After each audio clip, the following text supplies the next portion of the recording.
अस्सलाम वालेकुम। आज का व्लॉग बहुत दिलचस्प होने वाला है क्योंकि अभी अभी मैं काम से वापस आई और पता चला कि भाई और बहन और अब्बू आ रहे हैं, तो हम फ़ौरन किचन में आ गए हैं और जल्दी से खाने की तैयारी शुरू कर दी है। सबसे पहले बैंगन का भरता ओवन में बैंगन को रोस्ट करें। आप लोग बताएं कि घर में बैंगन का भरता आप किस तरह पसंद करते हैं। जब तक वो बैंगन रोस्ट हो रहे थे, इधर हम आलू गोश्त की तैयारी कर रहे थे। वो गोश्त धो रही थी, मैं मसाला तैयार कर रही थी। दूसरी तरफ बाजी बैंगन के भरते का मसाला की तैयारी कर रही थी। यहाँ पर हमारा मसाला तैयार हो गया था। हमने गोश्त को ऐड किया, साथ ही चावलों को भी वॉश करके भिगो दिया था। ये देखिए हमारा प्याज फ्राई हो गया था।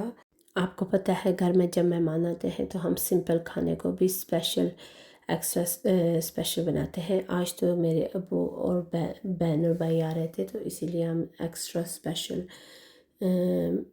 खाना बना रहे थे। किचन में एक रौनक सी लगी हुई थी। सब एक दूसरे की मदद कर रहे थे। हम टीम वर्क कर रहे थे ताकि हर चीज़ वक्त पर बन जाए। ये बेटी सैलड बना रही थी, उधर बेटा टेबल सेट करा था। हम चारकोल वाला बैंगन का भरता बना रहे थे, साथ साथ सफाई हो रही थी, बर्तन वॉश कर रहे। यहाँ पर भरता तैयार हो गया था। उधर हमारा गोश्त भी अच्छी तरह से गल चुका था, बुनाई हो गया था। साथ ही हम मटर के चावलों की तैयारी कर रहे थे और दाल को तड़का लगा रहे थे। दाल को तड़का लगाने के लिए हमने थोड़ा सा ऑयल डाला और साथ ही बटर डाल दिया है। लहसुन को भाजी इसमें पीस ली थी ताकि दाल का जायका अच्छे होंगे। यहाँ पे मटर तैयार हो रहे थे, मटर के चावल तैयार हो रहे थे। सारी चीज़ें हम जल्दी जल्दी बना रहे थे ताकि कोशिश कर रहे थे कि सब चीज़ें टाइम पे बन जाए।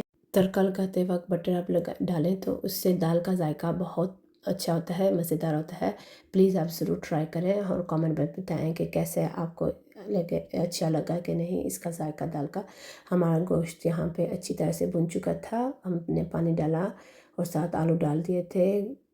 चावलों का भी प्याज ब्राउन हो गया था। लहसुन अदरक और टमाटर डाल के अच्छी बनाई के लिए यहाँ पे बेटी साथ साथ ब्रश लगा रही थी ताकि हमारा किचन साफ़ हो जाए। बच्चे सफाई कर रहे थे, कोई टेबल लगा रहा था। ये देखे साथ साथ सफाई हो गई थी और साथ ही हमारे चावल भी तैयार हो रहे थे। पहले अगर किचन साफ़ हो तो दिल खुश होता है। देखिए मटर अच्छी तरह से भुन चुके थे। हमने इन चावल डाल के ओवन में डाल दिया। जब तक हमारे चावल दम पे थे हमने आटा गूंद लिया। आपको पता है फैमिली में कोई ना कोई एक बंदा ऐसा होता है जो चावल नहीं खाता, रोटी खाता है। देखिए हमारा टेबल भी सेट हो चुका था, आटा भी गूंद लिया था हमने और साथ ही हमारे चावल का दम भी आ गया था। अल्हम्दुलिल्लाह हर चीज़ टाइम पे हो गई थी। ये देखिए हमारा टेबल वाला खाने वाला सेट हो गया था और माशाल्लाह से सब ने अच्छी तरह से खाया। खाने के बाद कहवे की तलब, तो कुछ ने कहवा पिया और कुछ ने चाय की तलब की। सब डिफरेंट ये देखिए कहवा भी तैयार, चाय भी तैयार। आप लोग खाने के बाद क्या पीते हैं, चाय या कहवा?